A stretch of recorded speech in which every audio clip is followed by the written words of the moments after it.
Hello, friends. Welcome. Salem Mason Happy Home. I'm happy to be here with you today, but I'm not happy to have to talk to you about this. But I'm getting real annoyed with some stuff that I'm seeing online. I was on TikTok yesterday just doing the mindless scrolling, and so many of you on TikTok are putting out vile, disgusting posts about people on WIC, SNAP, EBT, HUD. You're making comments that they're living lives of luxury off the taxpayers' backs, that they're all frauds, that they're deadbeats and freeloaders. Well, let me tell you something. 80% of the families collecting SNAP, EBT, WIC, and living on HUD housing, 80% are either families that have children under 5 years old and they're working and they can't afford with their paychecks to keep it up for their kids, or they're senior citizens whose Social Security is not cutting the bills. Senior citizens on Social Security, 5-year-olds, families working 2 and 4 jobs that still can't make ends meet.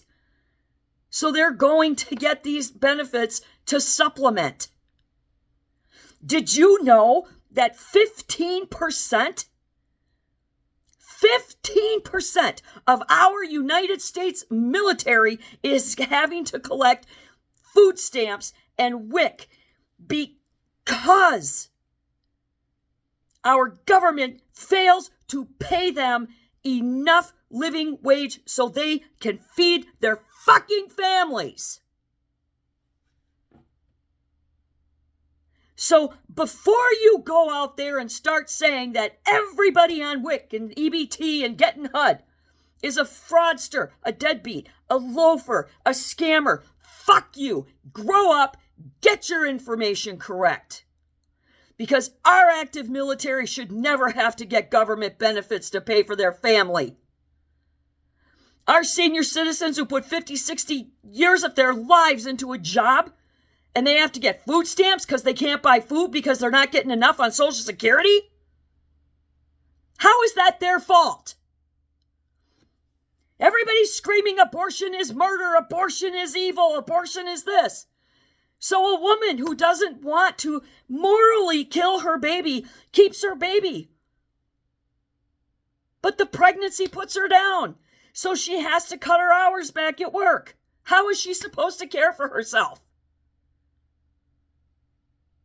And then she's got to take 6 weeks off after the kid is born. How is she supposed to take care of herself? Even if she does have a husband or not. It is cruel, it is insensitive, it is unreasonable and unacceptable. And it needs to stop. Get your head out of your ass. Look up your stats and information before you start running your mouth and calling people you know nothing about deadbeats. And all of you that are calling them deadbeats and saying they're living a life of luxury, I want you to look at your sister with 3 small kids who's working 2.5 jobs and your mom is taking care of the kids for free. I want you to look at your grandma and call her a fucking deadbeat. Shame on you.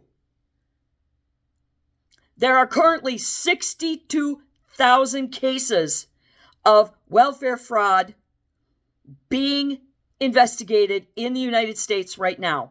And unfortunately, less than 1,000 of them have actually gone to court and been convicted yet.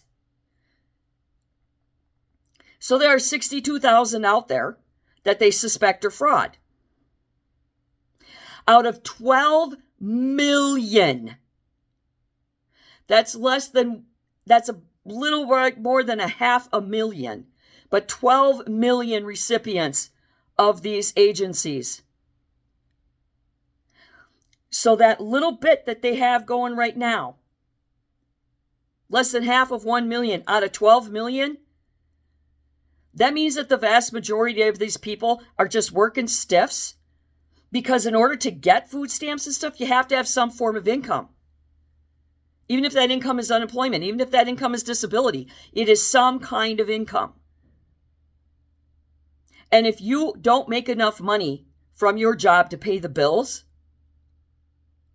then you can either get more jobs which will end your life sooner, ruin your relationship with your family and your children to keep your kids fed. Or you can go and get some temporary help from WIC, SNAP, EBT, and HUD. Right now, the last thing we need is this kind of destructive hate online. What we need is a little bit of common sense, a little bit of research, and some fucking compassion. You have no idea what you're talking about. You should be ashamed of yourselves. Get your shit together, get your heads out of your ass, and stop disparaging people you know nothing about. And until next time, try to do good and be good.